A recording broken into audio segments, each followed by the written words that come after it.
Ish generali serb Nebojša Pavković, i cili u dënua në Hag për krime të rënda lufte kundër civilëve gjatë luftës në Kosovë, do të lirohet para kohe për shkak të gjendjes së tij të rënduar shëndetësore. Lajmin për lirimin e tij e ka njoftuar me krenari dhe lumturi vetë presidenti i Serbisë, Aleksandar Vučić.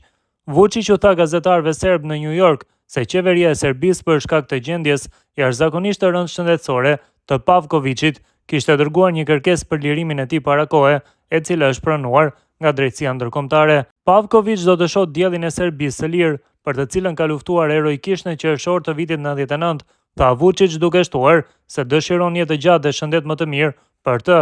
Pavković ka mbajtur shumë pozita në Ushtrinë Popullore të Jugosllavisë dhe që nga viti 1994 ishte vendosur në Korpusin e Prishtinës në Kosovë, të cilin e komandonte nga viti 1998. Kundër tij dhe gjeneralëve të tjerë u ngrit aktakuza nga Tribunali i Hagës në fund të vitit 2003, ndërsa në vitin 2005 u dorëzua në gjykatën ndërkombëtare për ish Jugosllavinë në Hag. Në vitin 2009 ai u shpall fajtor për të gjitha pikat e aktakuzës dhe u dënua me 22 vite burg për deportime, zhvendosje të detyruar, vrasje, përndjekje dhe vepra të tjera çnjerëzore ndaj civilëve në Kosovë.